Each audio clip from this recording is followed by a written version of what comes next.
If you do anything wrong in your life, and I find out about it, I'm gonna try to take everything away from you. And I don't care when I find out. Could be today, tomorrow, 15, 20 years from now. If I find out, you're fucking finished. Who's that? That's you. So I did not want to go back and forth with Katt Williams like that. That bothered me so bad.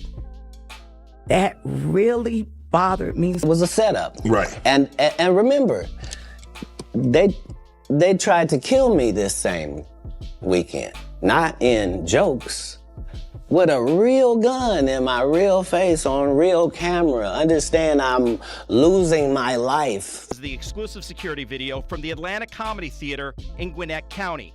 You can see Wanda Smith and her husband by the front door.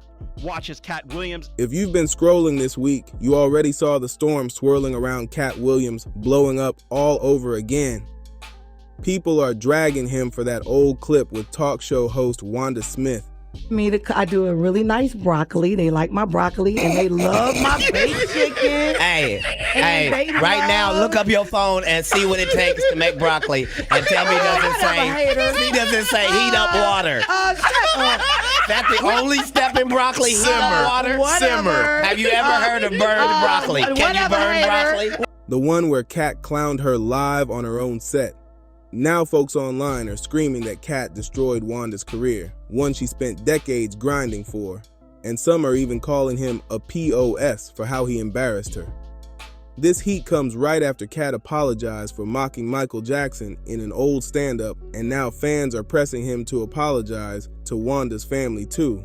But not everybody's riding that wave. Dave Chappelle jumped in heavy to defend Katt, saying that the Wanda showdown was just comedy, nothing more. According to Dave, Katt was simply doing what he always does, firing back when somebody tries to test him. Chappelle even blasted fans for digging up dirt from years ago just to cancel somebody now. That's why I don't be coming out doing comedy all the time, because y'all niggas is the worst motherfuckers I've ever tried to entertain in my fucking... So let's break this down. What really went down between Katt and Wanda, why this old interview is suddenly everywhere again, and why Chappelle thinks cancel culture is once more going way too far. So here's the deal. Katt Williams just shocked everybody by apologizing to Michael Jackson's family. I shouldn't have, honestly. Like,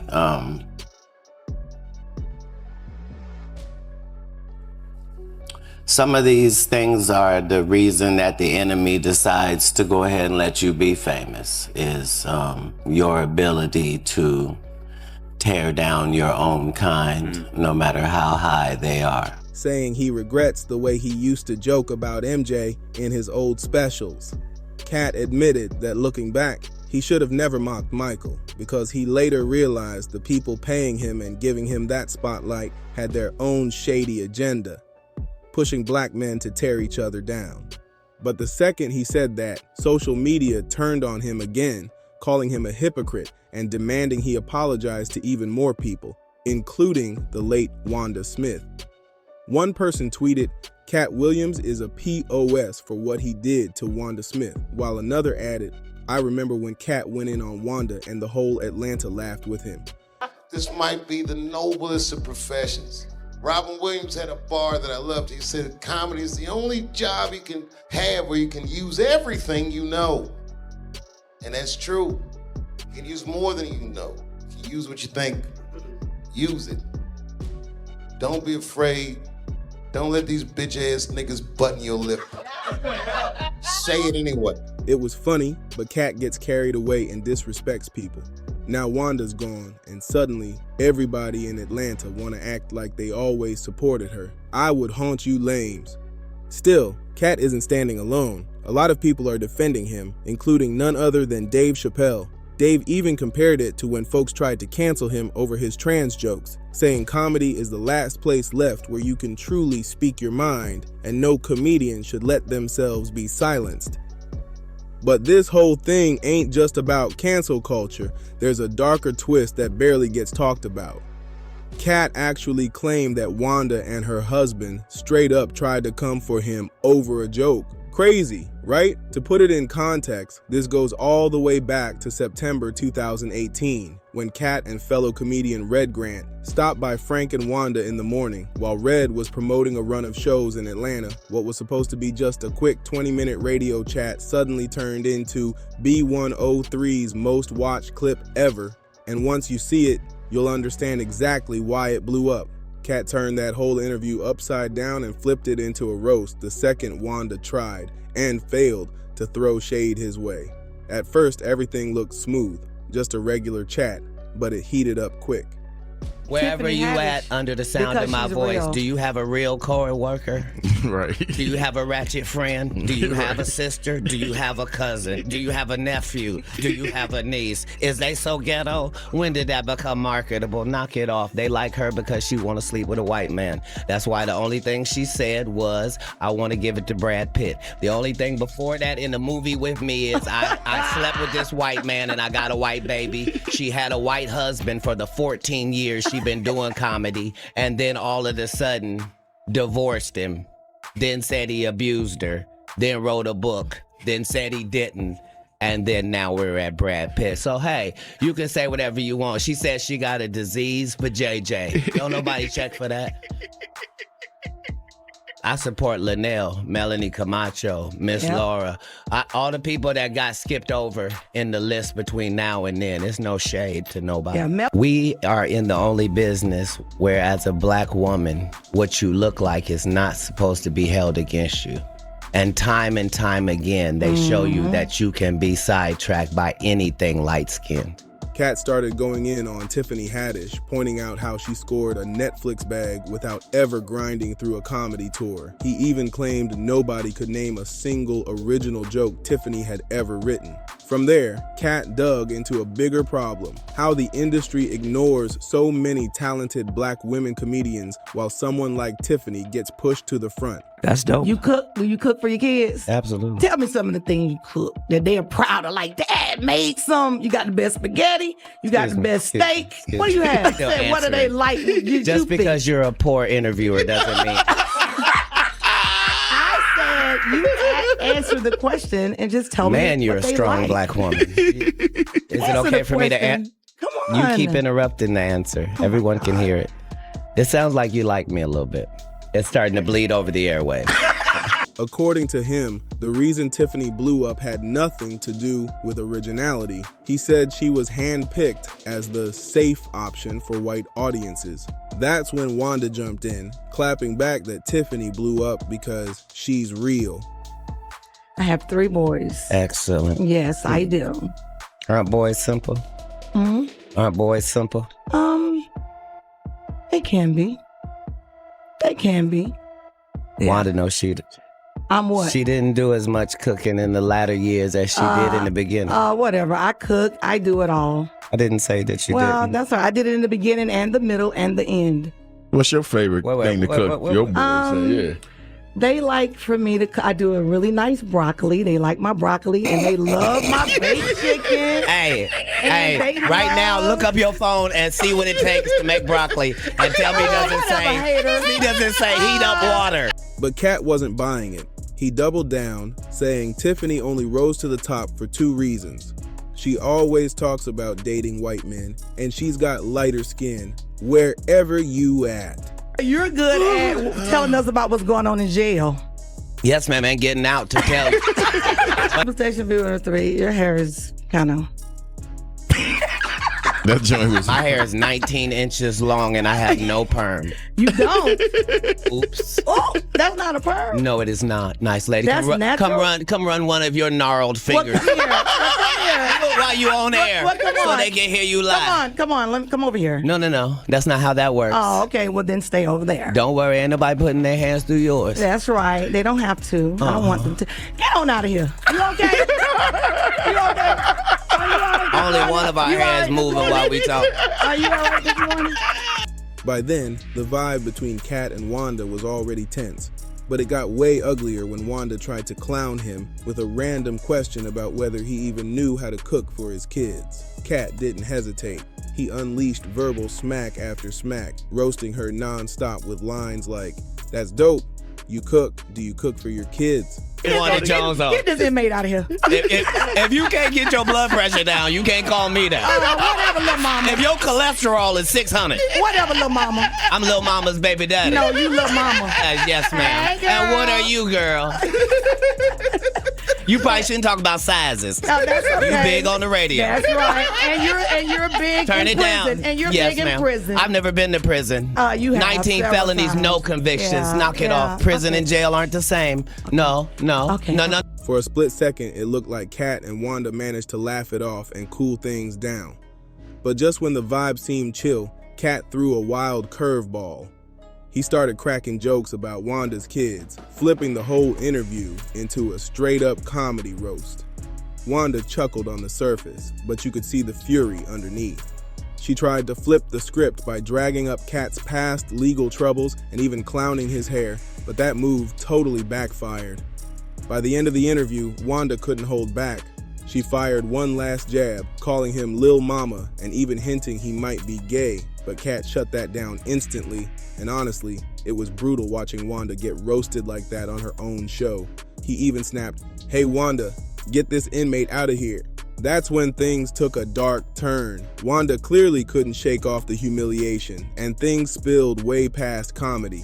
Allegedly, she sent her husband and son to confront Katt, and it went down on September 15, 2018, outside the Atlanta Comedy Theater where Wanda was hosting a show. Her husband, Lamaris, pulled up in the parking lot, and reports say he flashed a weapon on Katt. Security footage later surfaced showing the tense standoff with Katt and Wanda right before her husband stormed in and started chasing him through the lot. According to the police report, Wanda's husband admitted he chased Katt down, but swore he never actually pulled the gun. Still, the whole situation got messy fast, turning what started as comedy into a straight-up parking lot showdown. Lamaris later tried to play it off, saying he only dropped the gun while running, but Wanda had her own spin. I just want to talk to you because you just won an Emmy for the city of Atlanta, and this is in Atlanta, and they just want to hear about the Emmy and hear from you and to thank you for what you did putting the city on. Right. Okay. And we won't talk about your kids. We won't talk about jail, no cases. We ain't going to talk about none of that. Right. And immediately gets in there and goes the opposite way. You can't flip up on me because you're an inferior comedian. I'm going to destroy you, and I'm never going to call you out of your name. I'm never going to say anything disrespectful to people that look like you. It's a very thin line I got to call, but this lady is trying to embarrass me. A few days later, on her radio show, she claimed Katt came just to disrespect her for no reason, and her husband was only stepping in to protect her. In front of a largely homosexual fan base. That's why she got canceled. Gay people don't take it kindly that you would, as a derogatory, call me gay. Gay people don't feel like it's derogatory. So why are you trying to shame me with something in a community I don't even belong in? There's no gay people saying I belong over there or been over there. You did, but I have no hatred of over there, and how dare you? You did a number on it though. Hey. You did a number on it. That's legendary. No, you. But then TMZ came crashing through with a bombshell. They dropped security footage that clearly showed Wanda's husband holding a gun and chasing Katt into a grocery store. No comedians until afterwards. I just know that it was a setup. Right. And remember, they tried to kill me this same weekend. Not in jokes. With a real gun in my real face on real camera. Understand I'm losing my life for participating in something that goes along with my job. Like, it's two comedians, what do you mean? And the world was okay with it because it was me. Had that happened to anyone else, the world went crazy when Will smacked Chris. This is a person pulling a whole gun on a comedian in the confines of their job. It's really a weird situation when they hate you that bad. Yeah. Now, to be fair, the video never caught Lamaris pointing it directly at Katt, and he insisted he wasn't trying to shoot anyone. Still, the drama didn't die down. By January 2019, Wanda was suddenly fired from B103 Atlanta. No official reason was given, but the rumors went crazy. Many believed it traced back to her Lil Mama jab, basically using gay as an insult. And in Atlanta, a city with one of the biggest black LGBTQ+ communities, that move probably didn't sit well. As for Katt, he stayed silent when Wanda got the axe, not saying a word for years. But finally, in January 2024, during his Club Shay Shay sit-down, he spilled his side of the story. Katt claimed the drama really started even before the cameras rolled. He said Wanda promised not to bring up his kids or his legal run-ins. But the second he mentioned Tiffany Haddish, Wanda jumped in with shots about his family and his time behind bars. And that's when everything spiraled out of control. Now, Dame Dash had the total opposite effect after splitting from Jay-Z. His wins just never stacked up the same. People stopped asking, "Yo, Dame, what you got going on?" Because the truth was, not much. That's why when you're chasing greatness, you gotta keep showing up and shining, even when life's got you struggling. Katt Williams is the perfect example of that mindset. Even with the controversy, he kept stepping out like nothing could break him. The man made sure every appearance looked big, whether it was just him speaking his truth or showing up with his crew. Dame, on the other hand, wasn't keeping that same energy. Think about it. If you've got a business, you can throw an event, make it look sharp, and suddenly everybody's looking at you different. You never know who's watching or who might step up to support when they see you moving like that. Katt understood that game. Every time people tried to cancel him, he doubled down, stayed visible, and kept the spotlight on himself. Meanwhile, Dame's silence made it easy for people to forget him. And when they did remember, it was usually tied to failure. That contrast shows why some stars can survive cancellation storms while others fade into the background. It's all about how you keep pushing when the world's trying to count you out. And that's the wildest part. When you don't have enough wins stacked, people stop needing you. And they sit back watching you crash out. They don't just ignore you, they enjoy watching you sink, replaying every mistake like it's entertainment. Then the questions start flying. Why you not doing well? Why you not cracking, bro? And when that word bankrupt gets attached to your name, suddenly everybody's talking but nobody's helping. It's brutal to watch, but that's the reality when the shine fades. And that's when everything spiraled out of control. Katt even claimed Wanda was trying to humiliate him in front of her gay fan base. And he believes that's the real reason she eventually got fired and faded from the spotlight. He also said the whole showdown with Wanda's husband felt like a setup, and that Wanda basically tried to have him taken out over nothing more than a joke. Fast forward to October 2024, Wanda sadly passed away just one day after celebrating her 58th birthday. Katt stayed silent. No public condolences, no statements, nothing. Fans were split down the middle. Some argued he did the right thing by keeping quiet because if he spoke, people would have just called him a hypocrite. Others pointed out, we don't even know if he reached out privately to Wanda's family behind the scenes. So now, with social media digging up this old beef and trying to cancel Katt all over again, even after he almost lost his life in that parking lot drama, it just shows exactly what Dave Chappelle warned about: cancel culture destroying comedy. But what do you think? Should Katt apologize to Wanda's family the same way he apologized for those Michael Jackson jokes? Or are people reaching way too far trying to cancel him for no reason? Drop your thoughts in the comments, smash that like, hit subscribe, and share this video because the conversation is just getting started.